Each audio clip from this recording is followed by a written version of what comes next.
Yes, and we are live. Hello, Yes. everyone. My name is Mickey. Welcome to my channel where I draw lessons from life experience and I also share my experience of the places that I am working. I am here with. Hey guys, this is your girl Audrey, and I'm a new YouTuber. My channel is called Then Came Roatan, and on my channel, it's my platform to inspire and to give information to anyone who dreams of moving abroad. I currently live in Roatan, so if you have any questions or interest specifically on that beautiful island, you know who to call. And today, Mickey, thanks for having me. If you're just tuning in, this is actually session 2 of 3. Last week, Mickey and I were talking about my reason for moving from New York to Roatan. We touched on the Garifuna culture. I am Garifuna. And just, we spoke about that. And today we are going to focus on Mickey, your story, why you moved to the UK. And we want to talk about some advantages and disadvantages about living abroad. So you guys, we have something really good scheduled for you today. And next week is session number 3, which we'll talk about it at the end of this session. So don't don't close your computer or turn off your phone because we have a lot of good information to share with you today.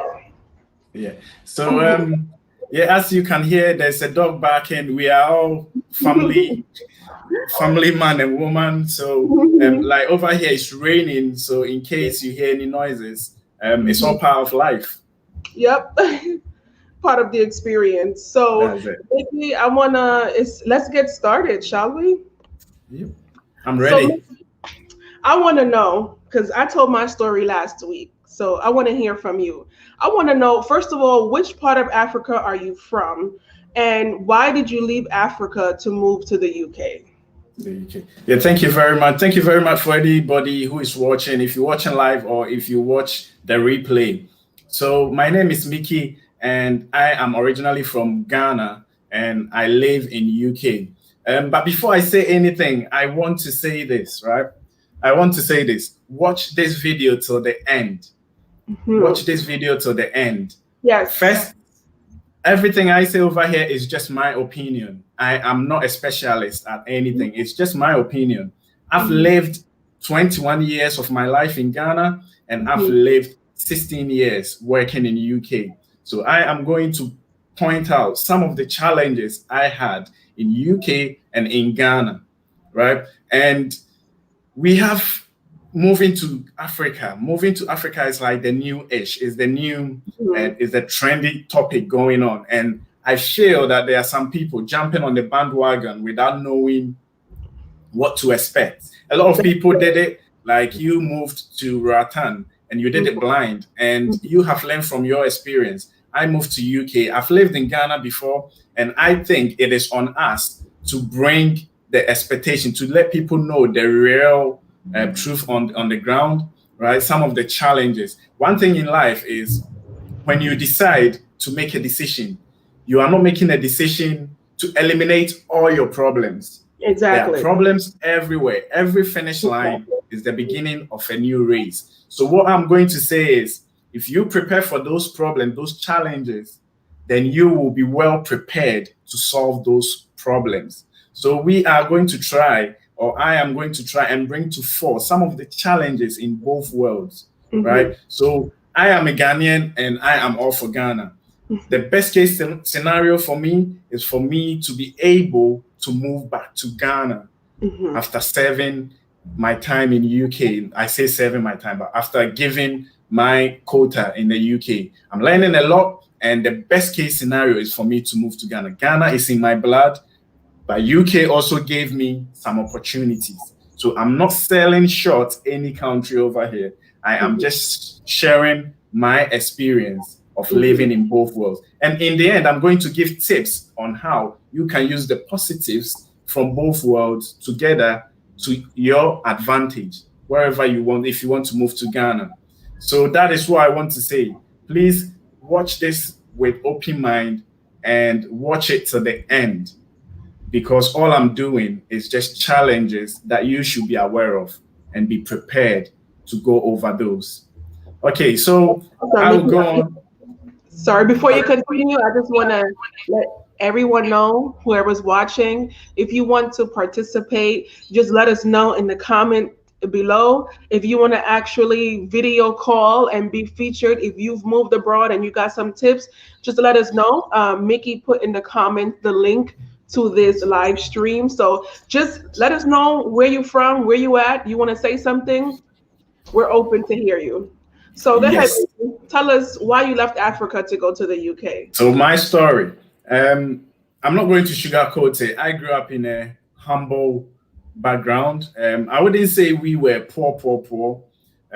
We never went to bed hungry, but we went to bed sometimes not eating what we wanted to eat.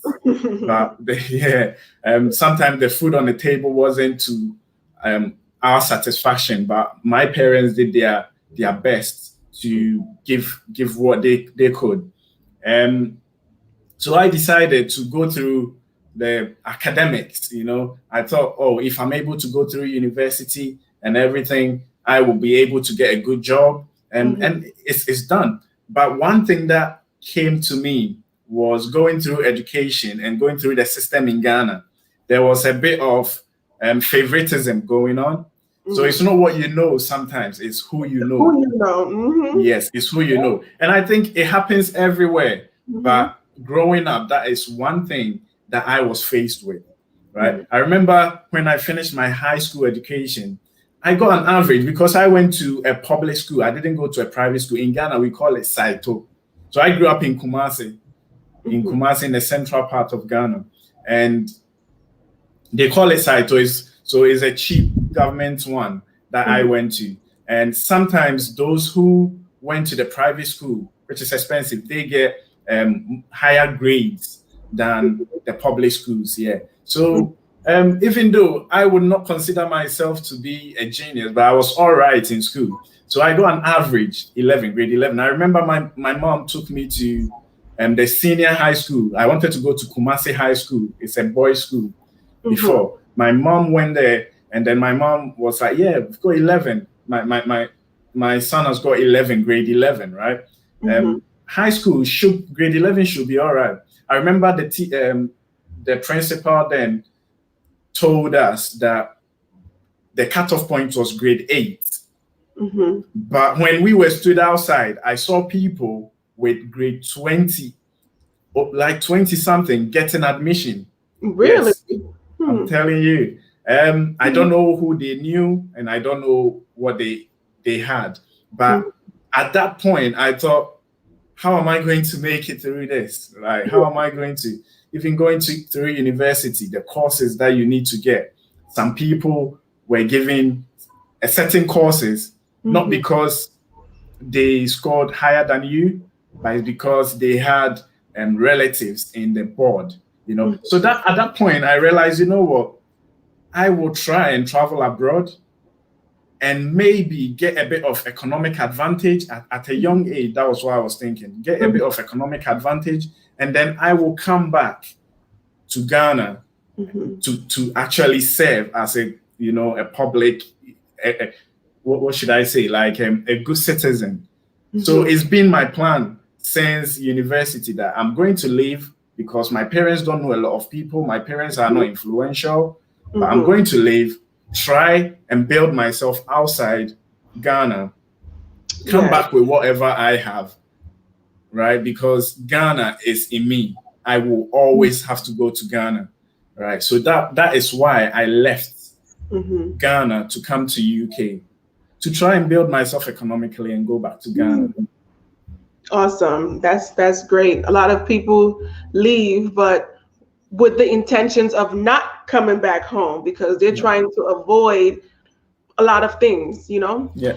So that's why you moved to Africa. So I mean to the UK. So once you got there, what are some of the challenges that you faced living in the UK? So some of the challenges. So there are some challenges that I got in UK. So one of them was the culture shock. Mm-hmm. One of them was the culture shock. This is me. I grew up, I think when I moved to UK, I was like 21, 22. I've learned a lot the African way. The way I spoke was the African way. I had the accent. I still have the accent, right? Mm-hmm. This is the time that a lot of people didn't understand what I say. So Oh. I felt like I had to relearn a lot of things. Uh-huh. The way I spoke, right? Mm-hmm. The way I mentioned a lot, I pronounced some words. Mm-hmm. Like I remember one of them was vehicle. I remember I used to say vehicle. People were like, what? Vehicle, right? Vehicle. No, it's vehicle. So now I had to learn to say vehicle. So that was one of the things. Culture shock. Mm-hmm. The second one, a lot of people, my friends who work with me, would know that I didn't like the cold. Mm-hmm. I don't like the cold weather, right? I like wearing my African prints, but every time I wear it in UK, I had to cover it up. Why? Because of the cold with a jacket. Oh. Yeah. And I couldn't stand that. I couldn't stand, getting my mom to send me all these nice prints, and I had to cover it up with a jacket. So that is another thing that I didn't. Yes. The social system.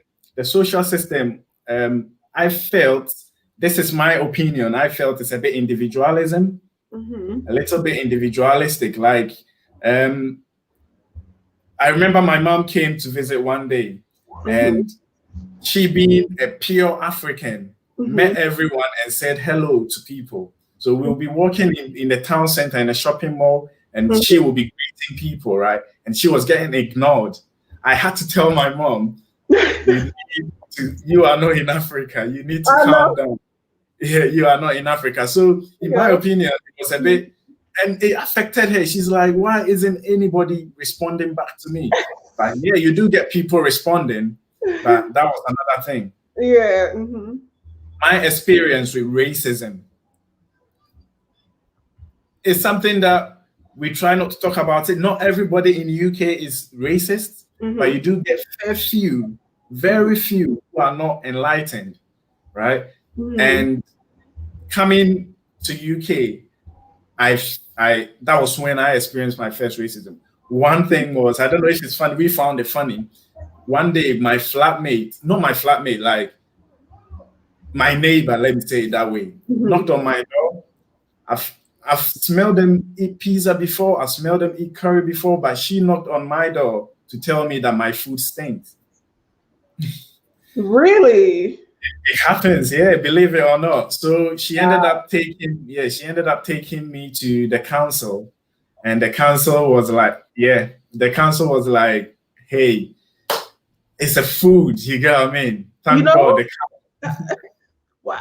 That's yes. So yeah, I experienced that, and I feel that any Black person living in a white-dominated country at least will experience it once in their lifetime, at least once in their lifetime. We don't like to talk about it, but that's one of the truth, right? And then again, I thought it was a bit routine. It was a bit routine because we don't have that. In Ghana, you could come outside, right? And then you can have a chat with your neighbors and stuff like that. I know some people who grew up in UK, they have that, the neighbor, the connection. But me moving from Ghana to UK, I couldn't get that connection. I remember I used to live in Manchester as well. In Manchester, I never knew any of my neighbors. And sometimes it makes you feel lonely. So sometimes it's just, you go to work, you make the money, you pay the bills. And Saturday, if you're not someone who drinks, you just stay at home, watch TV. Sunday, you prepare for work for the next day, and then you do it all over again. So it became a bit routine. And being someone who would like to start a business, I thought that if you are given capital in UK, say £20,000 in UK and £20,000 in Ghana, I feel that the probability of starting a business with that 20,000 in Ghana was higher, and there were more, because Ghana is developing. You could make more money. I mean, you could make your money go further, right? So that was one thing. I would say Patricia Abuja. Yeah, welcome. Thank you very much for your support. You can also give your comments if you want in the comment section. So yeah, I'll carry on. So capital wise, Mhm. I thought if you had, you can start something more in Ghana than or in Africa than in UK. You get what I mean? Yeah. So that was one thing, and at some point too, I felt left behind, and I'm not in it alone. There are a lot of Mhm. people who migrated from Ghana to UK with degrees Mhm. that they use that degree to look for a job. That degree is not from UK, right? Mhm. So most employers, not all of them, most of them will look at that degree thinking, is it legitimate? Right. So Oh. yeah, Mhm. is it legitimate? Even though the National Accreditation Board accepts that. So you Mhm. always have to do a master's degree before you are sort of credible, you are seen as credible. Wow, So that's sometimes, more time out of your life. yes, Yeah. yes. So a lot of people have degrees, but they cannot do the jobs that they want to do in Mm. UK. So Okay. that was one thing. Um, the final thing was I was a bit scared, or I'm still scared of ending up in the adult home or nursing homes.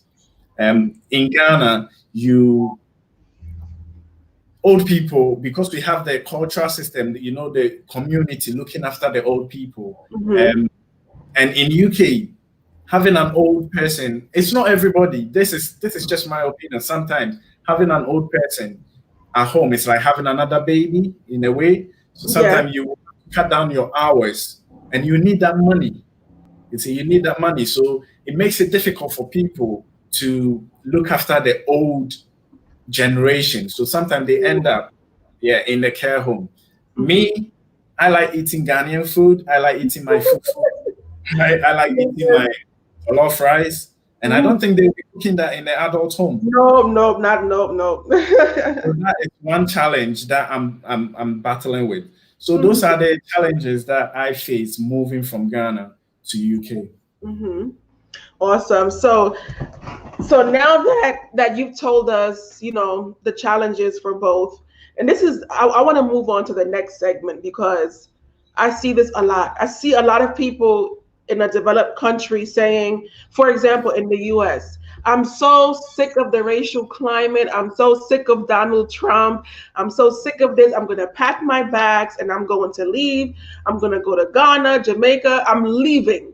People just pack their bags and they leave. Or you have people in developing countries like Ghana, like Honduras, and they're like, well, there's no opportunities here. There's, the classism, you only people only pay attention if you have. Oh, it stopped for a minute, the stream, the live stream. Anyway, Yeah. so you have people in developing countries complaining and running to developing countries like the UK and the US. What can we say to those people? Pack your stuff and go, or what? What can we say to So those people?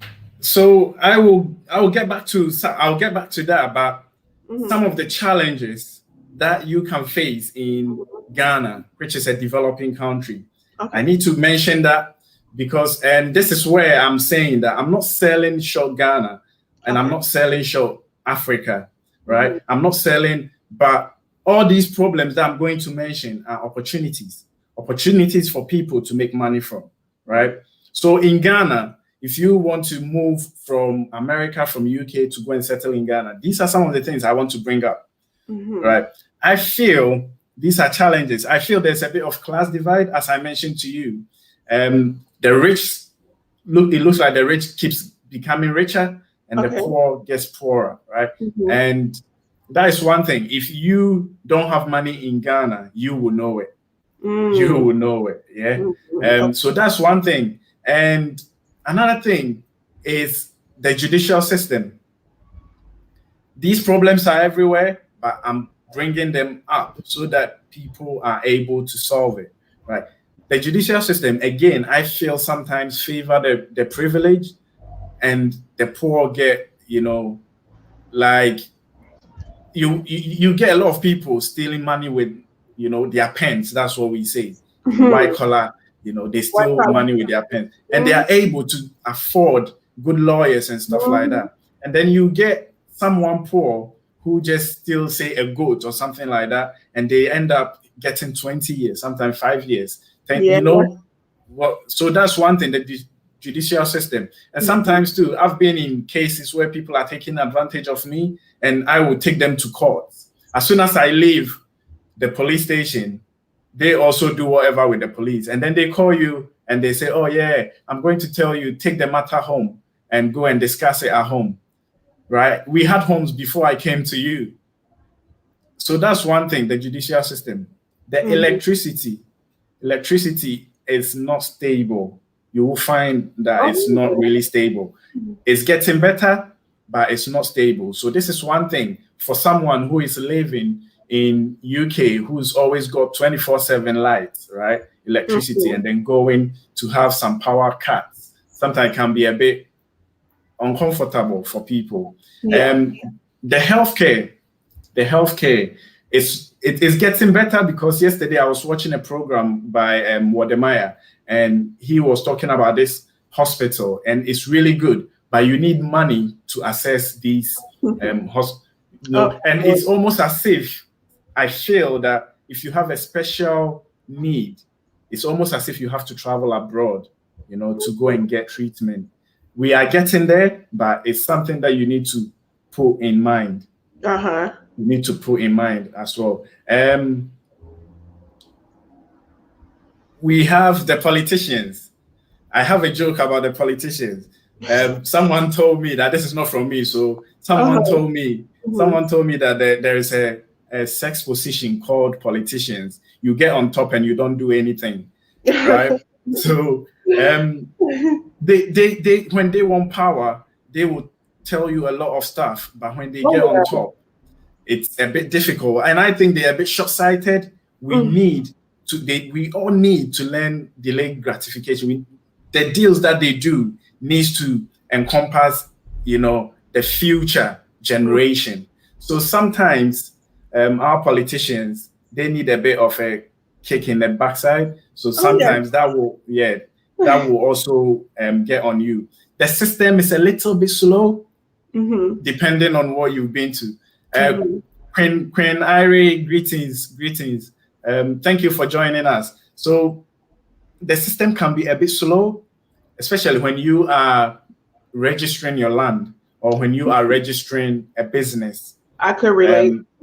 Yes, I tried to get building permits, and it took me, I think, 1.5 years, 2 years. And you would think I'm trying to do, what's the word? Like, do things in a legal way. Yes. Right? Law-abiding citizen. Yes. But then the system can sometimes be a bit slow. So it's something that you need to put at the back of your mind. The internet. Now we've got COVID-19. A lot of things are moving online. The internet, the Wi-Fi in Ghana, it's not up to scratch. But if you have money, again, you can get the best internet. So it's something that you need to put at the back of your mind. Again, I'm not trying to sell that short Ghana. Ghana is in my blood. I will have to go and die in Ghana. I have to. That is my prayers, right? All things being equal. But these are the things. If you know your problems, you will know how to solve them. Exactly. Right? If you know how to, your expectation. If you know how to manage your expectation, disappointment is zero in your life. Exactly. So that's why I'm bringing these up. All these problems can be solved. Exactly. So now we go to your question. Yeah. On what you're going to say to those people who are running from developed to developing countries, and people who are running from developing countries to developing, vice versa. I got confused. Yeah. What do you say to those people? Yes. Before I go on, I'll read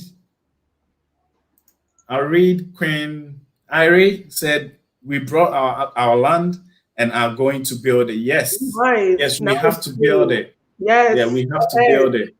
Yep. Yeah, we have to build it.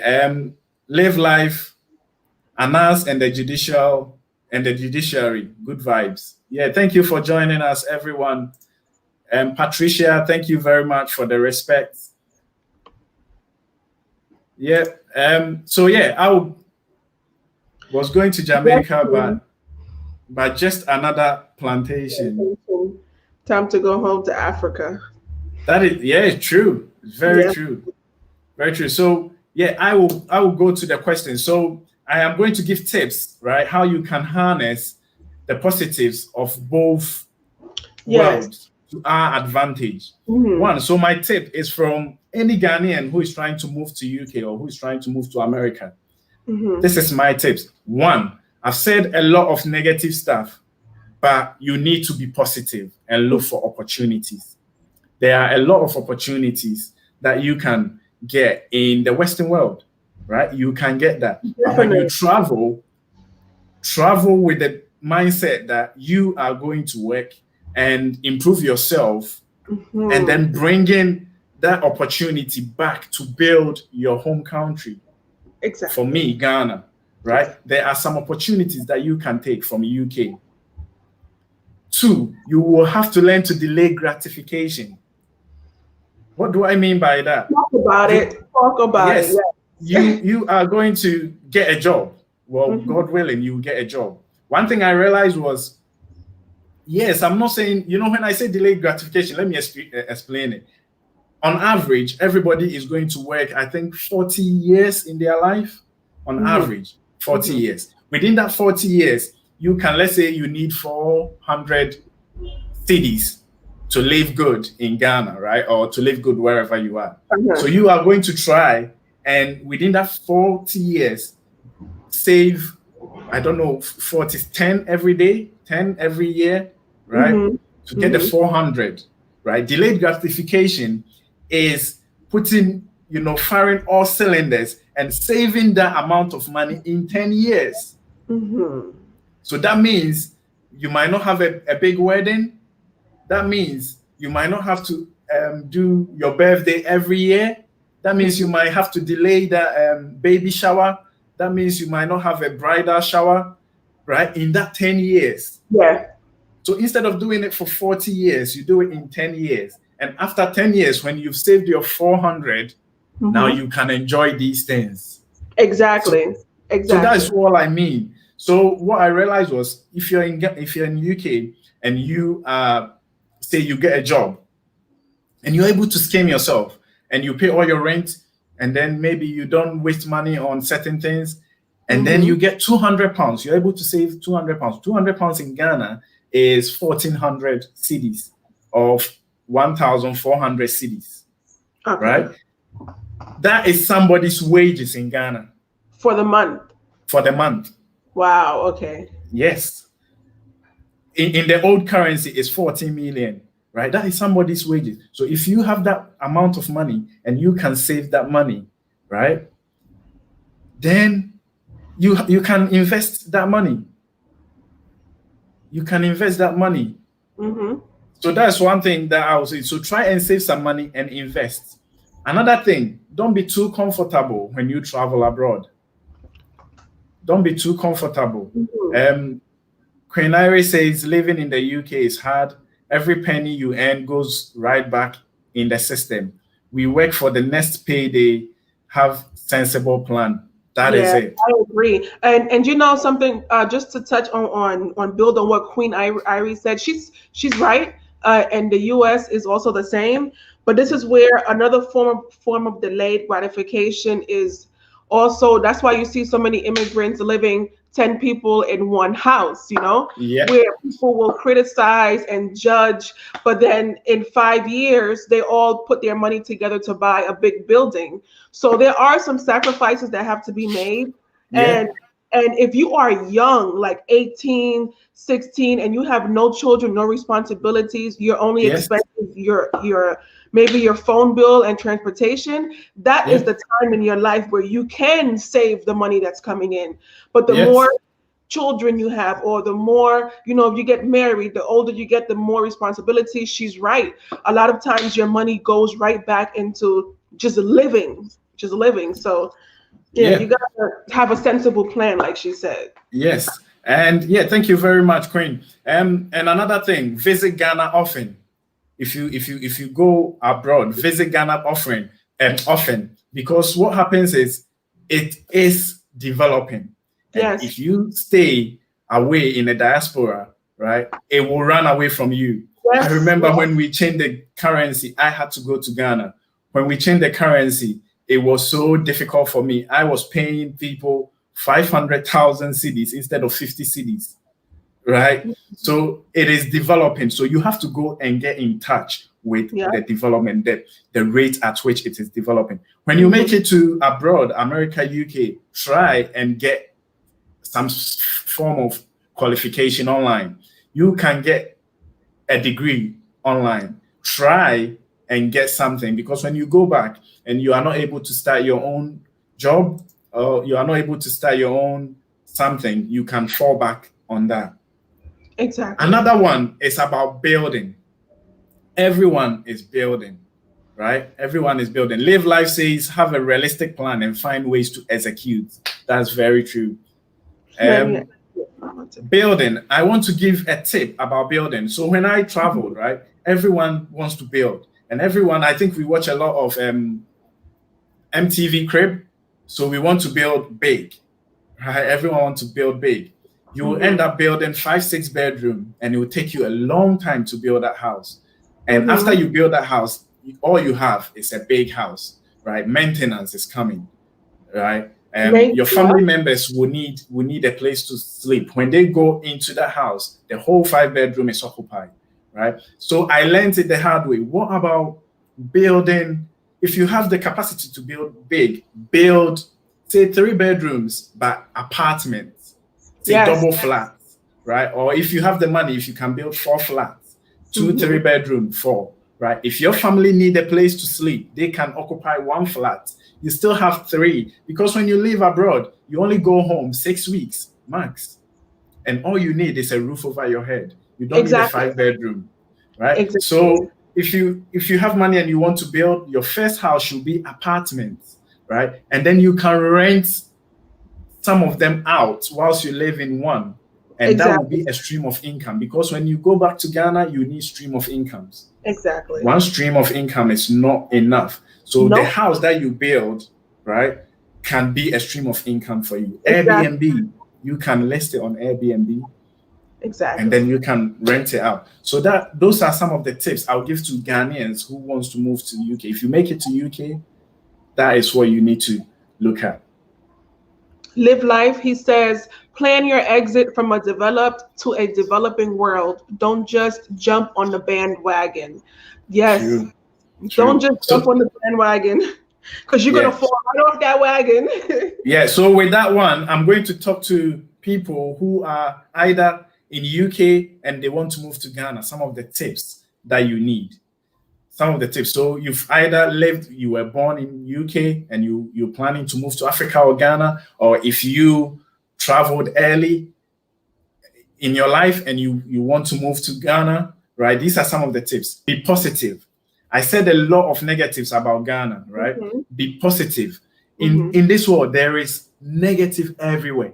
Exactly. Everywhere there is negative.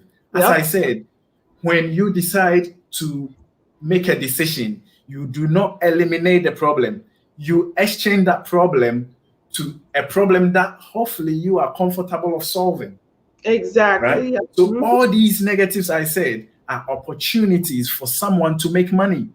Right? If you solve $1 million problem, you become a millionaire. If you solve $1 billion problem, you become a billionaire. One example was I went to Ghana one day. I hated carrying my trash to the tip. Every morning I had to do that, right? I hated it. And I went to Ghana and there was this company called Zoom Lion, and they were actually coming to our house to take the bins to the trash for us. They saw this happening in UK, in America, and they've mirrored it. There are a lot of things that you don't even have to think. You don't even have to invent. You just have to look at what is happening in this developed world and mirror it in a developing country. So look at all these problems as opportunity for you. A lot of people are building in Ghana right now, right? When you build, sometimes you get some bushes in the house, right? If someone bought streamers, weed eaters, garden stuff, right, and just go around clearing this land for people, that is a business ready for someone, to harness on. So that's it. Two, as Live Life said, plan ahead. If you are young, you said it, plan ahead and you live, plan ahead. Get in touch with the country that you want to go in, see how the country is like, and plan ahead. As I said, Ghana is developing, so you need to mirror it. Do long visits. Do long visits. Go and visit that country, right? And learn from the locals. Yes. I am living in Belize right now. When I came to Belize, oh yeah, people were telling me, go and shop over there, go and shop over there, right? And I went over there and my monthly income was like, no, this is a bit. So I got in touch with the locals. And I'm telling you, some people are living with 200 pounds in Ghana. If you get to know how they live, you will know the hacks. You will know that, oh, there is a market somewhere. Someone told me there is a market in Belize City. And if you go early, the farmers bring fresh stuff. They bring fresh stuff and you can get it for cheaper, right? Instead of going to a supermarket and go and buy something in the fridge. You get fresh, organic stuff cheaper. So that's, I got that. I saved that money from learning from the locals. Create stream of incomes. Create stream of incomes. If you are moving from UK to Ghana, try and invest in the UK, maybe get a rental property, maybe put some money into a pension pot, because that monthly pension pot will go further in Africa. It will go further. So you need to also do that. So these are some of the tips. When you move to Ghana, right, and you have the right documentation to come back, the healthcare system, you can travel back to UK to enjoy the healthcare system. But if you delay your gratification and you can afford it, you can get good healthcare in Ghana. So trying to get economic power is so important. It's so important. We say, oh yeah, white supremacy, white supremacy. We can only fight white supremacy with economic power. So we need to delay. Investment is so big. It's so important to me. So if you're in UK, rental property, and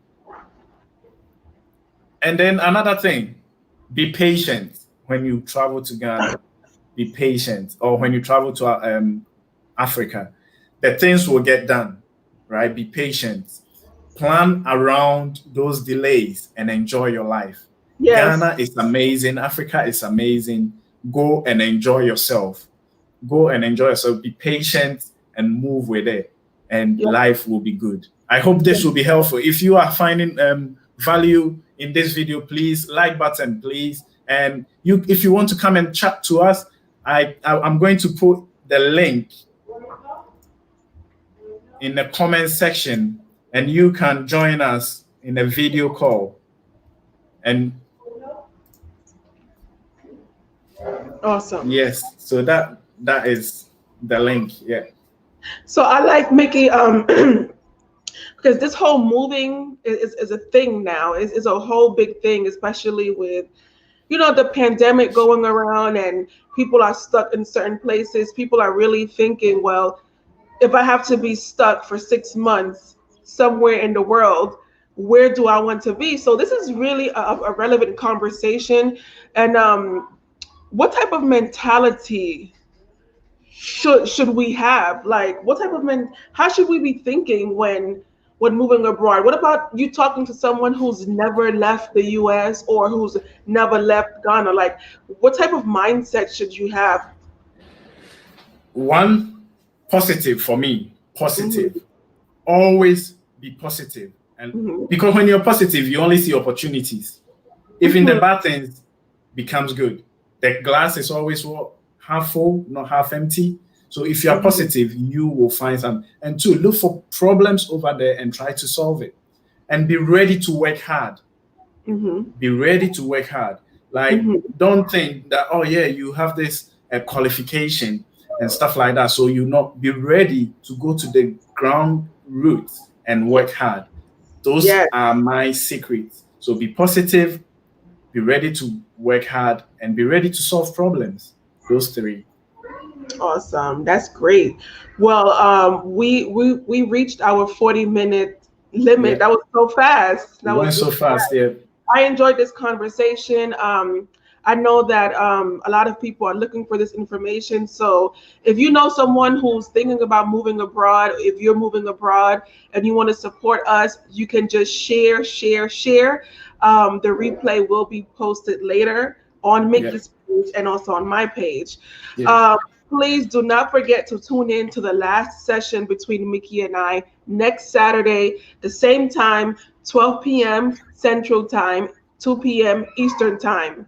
And so Mickey and I are going to be touching on our cultures. He's from the Ashanti tribe, and I am Garifuna. Two Yes. tribes that they have a lot of similarities. For those of you who don't know, Garifuna people are made up of Africans and Arawak Indians, but we've had a hard time tracing back our Garifuna root, our African roots. I know many people have told me, "Well, you look like you're from Ghana," and people Mm. say, "Well, Garifunas come from the west side of Africa," but we don't know. So I'm really excited to speak to Mickey and dig into the Ashanti culture and see how we have how our brotherhood is Yeah. related. Do you know what? Do you know what we can do as well? I'm going to spread it Mhm. into the Caribbean as well. So I'm going to try and make it Africa and Caribbean as Yes, well. And because I've seen some Jamaicans watching, and they will be watching it, we will yes, try and spread it as well. So yes, even though we're doing Garifuna, Ashanti, we try and do Africa or West Africa and then the Caribbean. And I think that will make it broad as well. So we will do that. I think it will be a good informative video. awesome. Thank you very much for joining. Thank you. We really appreciate the support, and we will see you again in the next stream. Thank Yes, you. okay. Bye. Okay. Bye. Bye, everyone.